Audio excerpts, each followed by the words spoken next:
Gente, espero que vocês estejam bem. Vamos dar continuidade aqui ao nosso curso de comportamento motor, tá? Hoje a gente vai conversar sobre um tópico muito importante, que é, na realidade, neuroplasticidade, tá?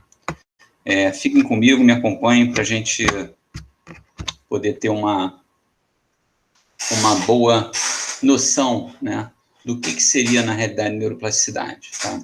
A plasticidade neural, ou neuroplasticidade, é a capacidade de organização do sistema nervoso, tá, central e periférico, frente à habituação, lesão e o processo de aprendizagem, tá? Bom, falar um pouco para contextualizar, tá? Um aspecto muito importante da plasticidade é que a plasticidade, ela é a base, na realidade, neural, né? Ou seja, a acomodação, né? A reorganização, ela é a base neural do processo de aprendizagem, tá? Então, ou seja, para que eu aprenda alguma coisa, eu necessito de mudança, tá? Eu necessito que as coisas sejam alteradas. E, na realidade, isso é verdade em relação ao sistema nervoso. Então, ou seja, o sistema nervoso, mediante a aprendizagem, tá, ele é alterado, tá? Ele muda, ele se acomoda. E essa é a exata ideia e o porquê que a plasticidade, não, a neuroplasticidade, ela é tão importante, né, como conceito, como campo de estudo, né, como práticas no nosso dia a dia, né, no treino, no aspecto lúdico da criança, no jogo, né, na brincadeira, no tratamento, na reabilitação. A palavra neuroplasticidade, ela vai participar de todos esses eventos, tá? Então, esta organização está relacionada a múltiplos processos e depende de suas interações com o meio e com a tarefa. Claro, o sistema nervoso, ele vai se acomodar àquela tríade que nós discutimos logo no começo, né, uma das nossas primeiras aulas, né? Ou seja, a interação entre meio ambiente, indivíduo e tarefa, tá? Então, a tarefa e o meio vão moldar, na realidade, o indivíduo. E isso digamos assim, é muito importante para quem estuda controle, desenvolvimento e aprendizagem, tá? Bom, a neuroplasticidade, ou a plasticidade neural, ela vai desafiar a ideia, tá, de que existem funções fixas no cérebro, em certas áreas. É claro que a gente vai ver, principalmente nessa primeira parte da aula, né, quando a gente falar sobre o histórico, que essa ideia, ela vem de muito tempo, e ela vem sendo construída, né, ao longo do caminho, né? A ideia de uma estrutura rígida, né, que possa reter e guardar informações, né, ela com o tempo ela foi sendo alterada, né, ela foi sendo mudada. Por quê? Porque a gente começou, né, lá atrás a perceber que haviam alterações cerebrais, né, encéfalo como um todo, que eram produzidos em função de aspectos específicos, né, que é o que a gente vai tentar ver ao longo dessas duas palestras, tá bom? Então, ou seja, o cérebro, ele não é fixo, não é pelo fato dele precisar reter informações serem evocadas, que ele não se transforma. E a neuroplasticidade, ela, de uma certa maneira, ela coloca isso em xeque, tá? Bom, se eu pensasse um pouco na plasticidade neural e a evolução, né, o homem, na realidade, né, ao longo do processo de evolução, ele foi se adaptando, tá? Ele foi ganhando, digamos assim, sobrevivência e tempo de sobrevivência em função dessa adaptação, e em função de uma mudança. Então, ou seja, o sistema nervoso, ele constantemente vai se adaptando a mudanças, tá? E a noção de plasticidade, se a gente pegasse, por exemplo, né, a própria evolução do corte da região frontal, ela vai sendo ampliada, tá, para dar conta de desafios, né? Então, ou seja, a plasticidade, ela participa e vem participando ao longo desse tempo todo, né, em função de que, se nós não tivermos um sistema que se acomode a desafios, né, a gente provavelmente já teria, enquanto espécie, ficado para trás, né? A gente já teria sido extintos, né? Por quê? Porque a gente precisa, na realidade, dessa acomodação, dessa mudança, né, frente à dinâmica da alteração do ambiente, da relação com diversas patologias, né, de desafios climáticos, todos esses aspectos, eles vão alterando, né, o funcionamento cerebral e, de uma certa maneira, isso tem a ver com uma acomodação, né? Então, ou seja, a neuroplasticidade, ela vai propiciar uma manutenção da vida da nossa espécie, tá? A plasticidade, ela tem a ver com os conceitos de ontogenia e filogenia, né? A ontogenia seria o quê? Um processo biológico de desenvolvimento dos indivíduos, desde a fecundação do óvulo até a maturidade, tá? Já a filogenia é a representação da história das relações de parentesco entre as espécies. Busca definir o quê? Hipóteses sobre histórias evolutivas das espécies, desde os seus ancestrais até os seres mais recentes, né? Então, um tem a ver com o desenvolvimento do indivíduo, um processo biológico, desenvolvimento do indivíduo, e o outro tem a ver com a espécie. De uma certa maneira, a gente falou isso um pouco.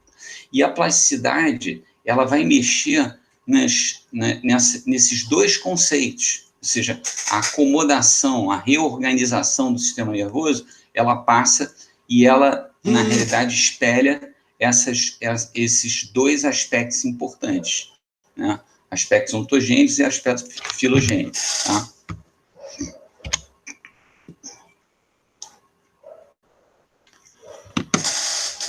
Bom, aqui, né, nós já temos algumas, a plasticidade, né, como uma forma, né, dela ser de uma organização ou reorganização do sistema nervoso central. Mas nós podemos, né, ir para lá que a gente avança, né, hoje nós temos várias tecnologias, muitas dentro do próprio comportamento motor, né, de tentarmos modificar, tá, ou reacomodar funções cerebrais em função do quê? Do que a gente veio a conhecer como neuromodulação, tá? Alguns vão chamar de neuroestimulação também, tá? Então, a neuromodulação é a possibilidade da gente modular o sistema nervoso em função de uma certa liberdade que se tem no próprio sistema para que essas acomodações aconteçam. Se esse sistema ele fosse rígido, ele não permitiria esses processos neuromodulatórios, tá? Ou de estimulação, né? Aqui em cima eu tenho uma tecnologia que é a TMS, que é o que? A estimulação transcraniana magnética, que ela é usada atualmente para mudar circuitos cerebrais, alterar esses circuitos, tá? Né? Células-tronco também, que podem se transformar em qualquer tipo de órgãos, né? De estrutura, elas vão se adaptar em diversos tecidos para diversas células, inclusive a célula do sistema nervoso, tá? Então, nós temos uma área grande de estudo nessa área também, né? Nós temos também uma técnica de estimulação, né, chamada de TDCS, que é Transcranial Direct Stimulation, que é uma estimulação bem, proporcionalmente muito menor que a estimulação transcraniana, mas ela é muito usada também como uma técnica para modular circuitos cerebrais, tá? Alterar certos comportamentos. Assim como na TMS, né, se eu estimulo dependendo da frequência usada, eu posso provocar o que? Uma ativação, uma desativação de certas áreas cerebrais, corticais, em especial, tá? E aqui nós temos também técnicas de neurofeedback, né? Que são usadas para tratamento, por exemplo, para esporte cada vez mais, né? Ou seja, modular, né, certas regiões a partir da interação, né, com jogos ou com games que vão poder produzir essas modulações. Muito usado em transtorno de déficit de atenção, muito usado para comportamentos de ansiedade, né? Alguns atletas fazem uso dessas técnicas como forma de reorganizar o sistema nervoso central. Tá? Bem, já falamos sobre processo de plasticidade versus aprendizagem, né? Então, ele vai entrar em todos os elementos, tá? Do período de aprendizagem, na infância, no período crítico, né? Período crítico a gente vai falar um pouco mais lá na frente, mas é uma janela de tempo onde a prática, né, ou o desenvolvimento, o estabelecimento de comportamentos motores podem gerar realmente uma janela de oportunidade para uma aprendizagem e um desenvolvimento de sucesso, tá? Né? A plasticidade ela vai mostrar acomodações bem simples, né? No treinamento, já falamos isso em uma outra aula também, né? Eu posso, através da aprendizagem, ter aspectos transversais, né? A qualquer momento, aprender naquele momento do tempo um instrumento. Isso produzirá uma alteração neural, uma plasticidade neural, tá? Enfim, a plasticidade ela vai participar de muitos aspectos da aprendizagem. Então, ela é a base neural da aprendizagem. Sem plasticidade, né? Como é que nós aprenderíamos? Então, ou seja, nos últimos 30 anos, existem muitos grupos de pesquisa tentando entender como essas alterações e reorganizações acontecem em função da aprendizagem. Tá? Bom, a história da neuroplasticidade no tempo ela vai se confundir com a própria história da neurociência, porque como ela tem a ver com processos de memória, com evolução, com ontogenia, então é natural que ela é parte muito importante dessa evolução de conhecimentos que foram produzidas nos últimos 40, 50 anos pela neurociência, né? Desde os anos final da década de 50, vem havendo um esforço muito grande para que a gente entenda, né, o funcionamento cerebral. Já falei isso antes, estou repetindo, porque é muito importante. Então, ou seja, cada vez mais nós vamos ver a aprendizagem motora, o controle motor, o desenvolvimento atrelado a aspectos cerebrais, né? Então, as pessoas, hoje, elas precisam dessa resposta, elas buscam essa resposta, elas buscam essa interação. Então, ou seja, o conceito de neuroplasticidade, ela desde o começo esteve envolvido, e a gente vai ver no histórico, com um conceito, né, ou com os objetivos da neurociência. Um pouco da linha do tempo, tá? A gente começa aqui com a ideia de trepanação, que era o quê, né? Você fazer buracos, né? Serrar a caixa craniana, e se acreditava que a trepanação poderia aliviar certos sintomas, né? Doenças do cérebro, né? Só que a gente estava falando de 7.000 anos, 400 anos, né? Antes de Cristo, né? Então, ou seja, na realidade isso foi visto em fósseis, né? Que viram que eles todos tinham, não todos, mas muitos fósseis com essas diversas rombos, né? Onde era aberto para que pudesse ser, né? Através da trepanação, se cuidar, né? Se tratar o cérebro humano. Então, ou seja, a trepanação foi uma técnica usada por muito tempo.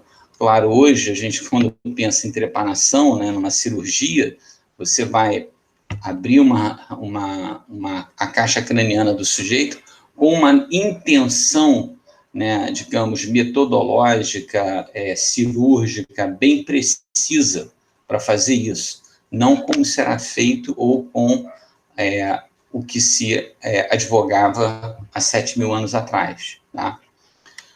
Então, ou seja, os filósofos gregos, né, eles discutiam a origem dos pensamentos, emoções e comportamento, né? Então, você tem por volta de 200 depois de Cristo, Galeno, né, que ele, 200 antes de Cristo, Galeno, ele publica o primeiro tratado sobre o cérebro, tá? Né? E aqui a gente já chegando perto, contribuições do entendimento, por exemplo, do sistema nervoso. Então, ou seja, isso data de muito tempo atrás, né? Alhazen, né, ele publica esse livro sobre a óptica, né? Falando sobre noções de ótica, de elementos misturados com elementos da própria física, né?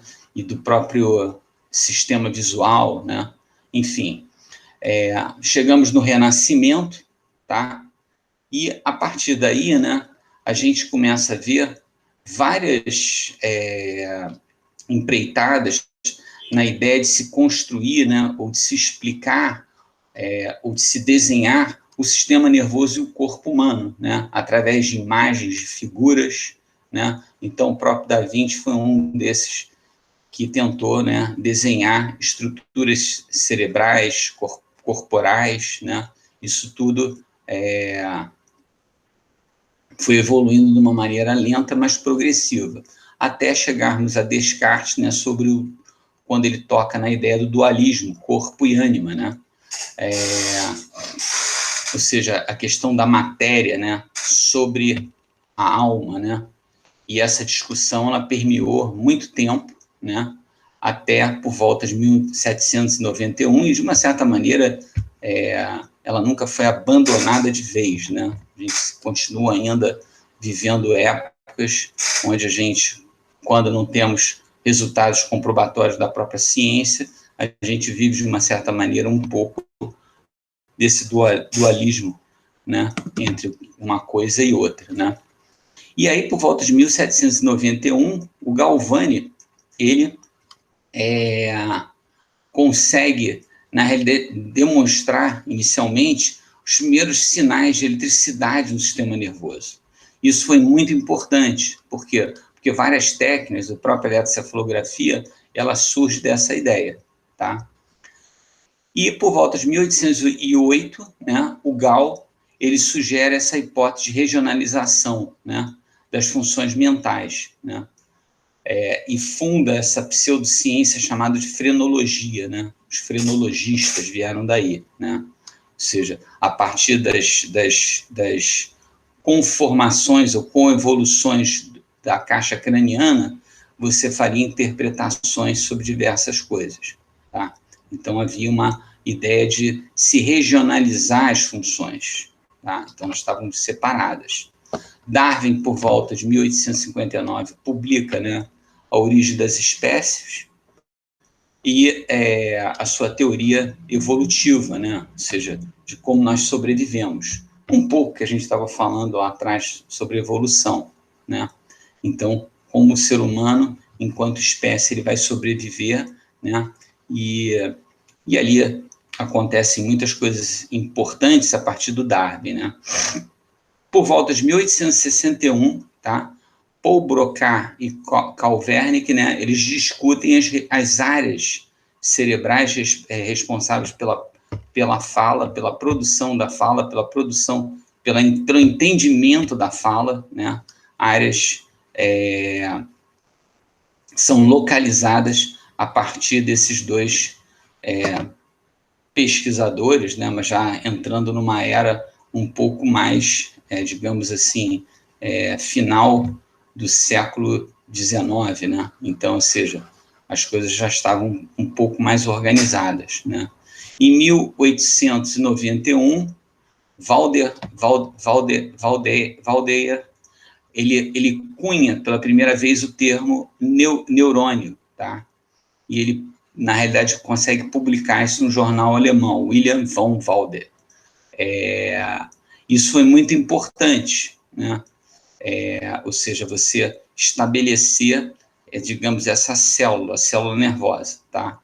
E Sheraton, que a gente já falou sobre ele, o mesmo Sheraton lá da teoria do reflexo, ele cunha o termo sinapse, porque o Sheraton tinha esse grande interesse em integração do sistema nervoso. Ele postulava para esse tipo de entendimento, tá?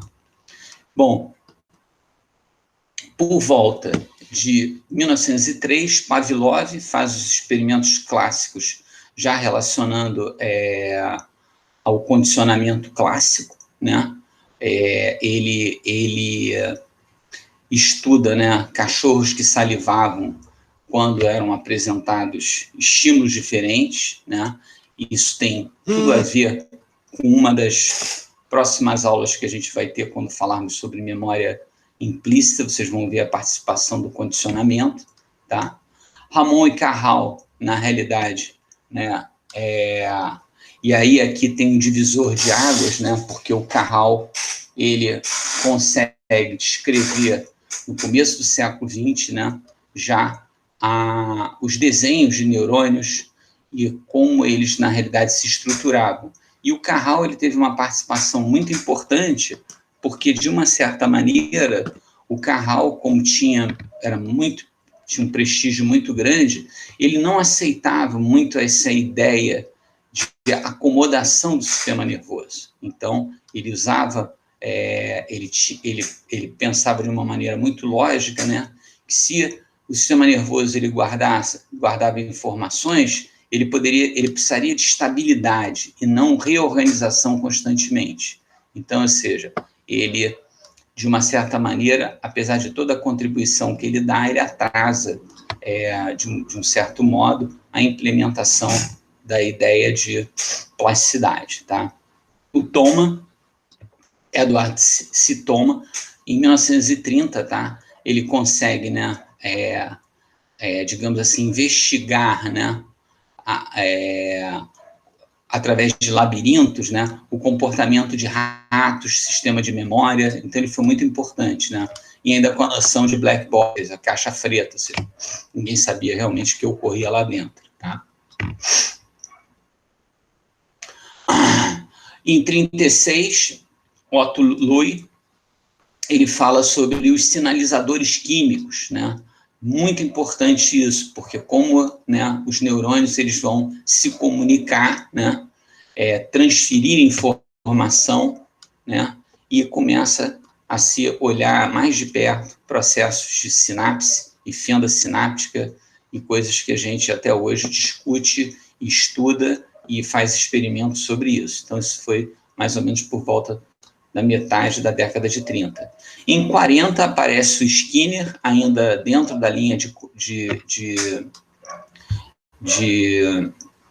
condicionamento, né?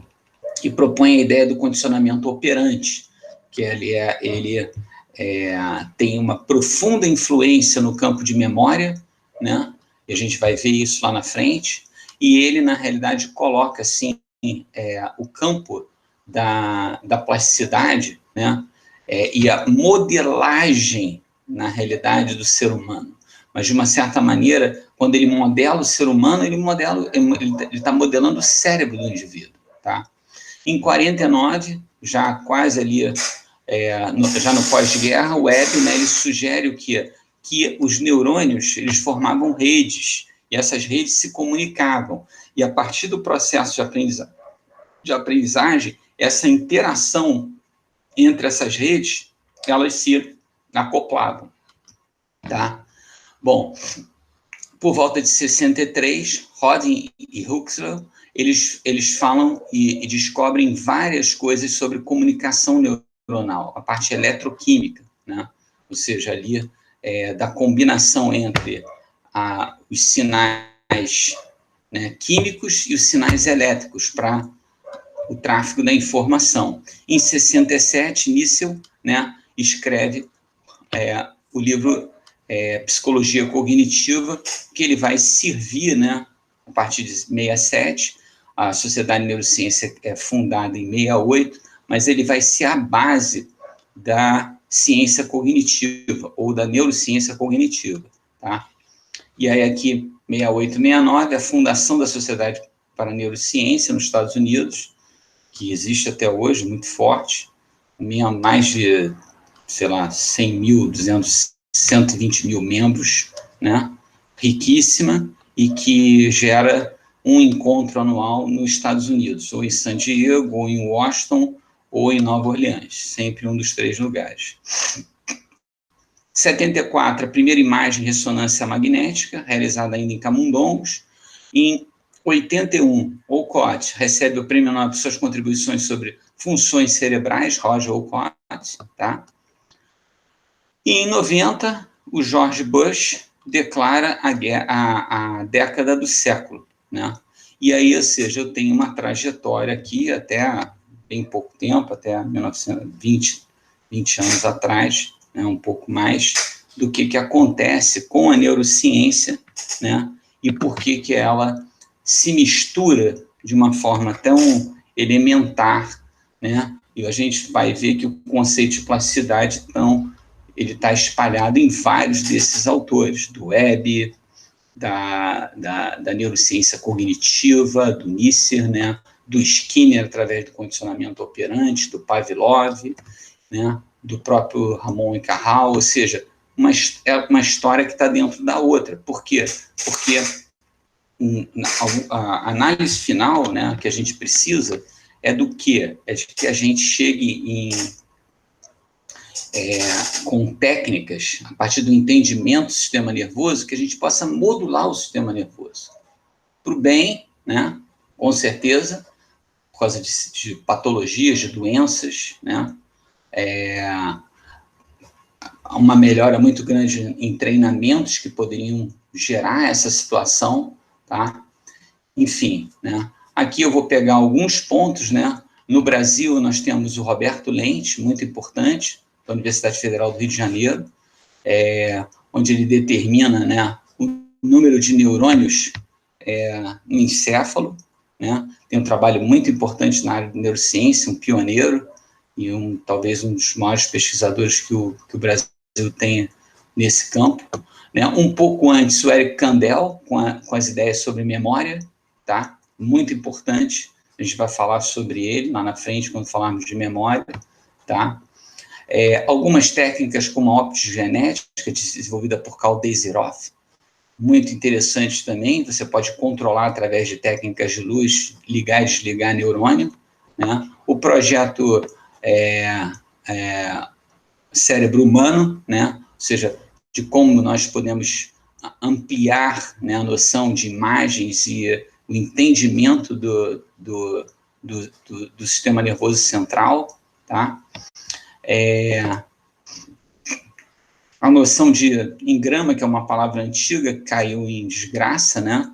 Mas eles são, como é que eles podem ser implantados para processos de memória, né? Através dessas técnicas de optogenética. A entrada de inteligência artificial, muito interessante, em função de como os dados hoje são tratados, são olhados, são analisados, né? A inteligência artificial já vem economizando muito tempo da ciência, né? Para capturar informação, né? Produzir informação. Os estudos com célula-tronco, tá? Tem a ver diretamente com a noção de plasticidade, e né, chegamos ao dia de hoje, ou seja, 2020, né? Ou seja, o que a neurociência tem a contribuir nessa direção, tá? Bem, não vou entrar em detalhes, mas foi aquilo que eu falei, né? A plasticidade, ela vai envolver, de uma certa maneira, diferentes aspectos da memória, né? E alguns desses aspectos que eu estava falando, eles se referem à parte implícita do conhecimento, né? A gente vai falar muito sobre essa subdivisão da memória de longo prazo quando falarmos de memória, tá? Por enquanto, só vou deixar um gosto na boca de vocês para que a gente volte nesses pontos e o quanto que cada um desses pontos tem a ver com essa história que eu acabei de falar. Nós vamos parar por aqui e voltamos já já, tá? Fique comigo.